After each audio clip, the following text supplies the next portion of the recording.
Hello guys, welcome back to my channel. Today I'll be reacting to 100% owned Snowflakes trying to stage a walkout. So without further ado, let's get started. My question for you is more based on discourse. In a climate right now with what's going on outside and what can happen in here, the word bigot being thrown around, how do we maintain a level of intellectual discourse that keeps conversation happening instead of not happening? This use of the word bigot, you got to be very careful because when I was here at Dartmouth, I was a freshman here in the aftermath of what's called the Berkeley free speech movement. And it was all these guys who were like, free speech, free speech, free speech. And we supported them.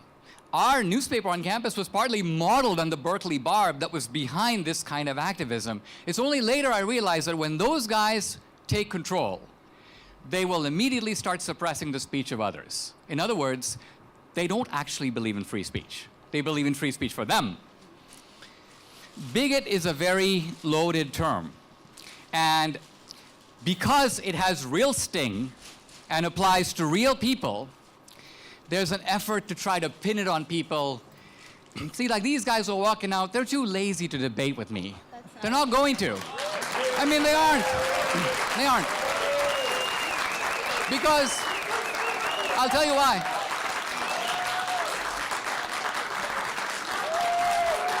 Hold on. Look, I'm here. I'm here.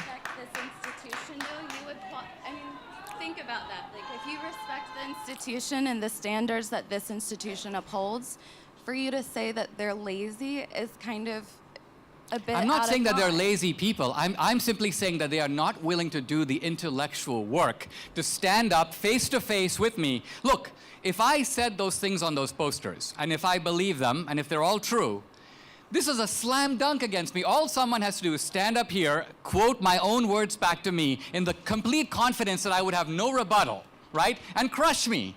And I'm saying they can't do that, and they're not going to, or if they will, I'm actually anticipating that and waiting for it, but it hasn't happened yet. So I'm just saying that the enemy of free speech is not me.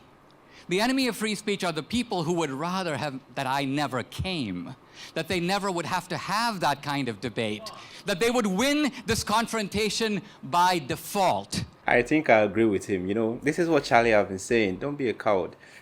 Walk up to the mic and debate. It's like, how will I put it? Let's say I'm in an institution and I don't like the way, or I don't like my salary, and I want it to increase. I can't sit down and expect HR to understand what is going on. I have to walk up to HR and explain that, okay, I don't think my salary can do it anymore. The cost of transportation, my house rent, and everything is high. So then we can debate, we can dialogue. If it's possible to make the salary increase, my HR is going to tell me that, okay, it's possible. Let's do this. Let's do this. If it's not possible, they'll let me know that, okay, we can either keep on having you with this salary, or we can lay you off so that you can get a job that will pay you more. It all depends on dialogue. So that is what he's saying. He's saying if you feel like what he's doing is not right, or he has made a quote that is not right, walk up to him and debate. It's more better to debate than harbor things in your heart. And that is what he's saying. He's saying most people want, like, they just want you to do what they want. And when you do that, they are okay. But that is not how, like, American is a free country that everyone is allowed to speak. If you find what I'm doing offensive, pick up the mic, talk to me. I feel when you dialogue, you end up understanding each other. You see, you understand each other's perspective. I might hold on to an ideology that does not favor you. You see, based on the fact that someone was able to convince me to believe that. But when you pick up the mic, you discuss with me, you make me see reason why what I'm doing is wrong. I can decide to change. How do you think people convert each other to different religion? You can see a Muslim today, the person can be a Christian tomorrow. Same way you can see a Christian today, the next day the person can be a Muslim. It all depends on how you're able to convince the person. And I know sometimes, yeah, people go to war, they force people to, convert. But that is it, they're just converting because you force them. But if they are willing to do what they want, they won't follow your religion. And I think it all starts from communication, dialogue. I just love this so much, and I want to see more videos like this. If you have any recommendation, let me know in the comment section. If this is your first time visiting the channel, click on the subscribe button. Thanks for watching, and remember,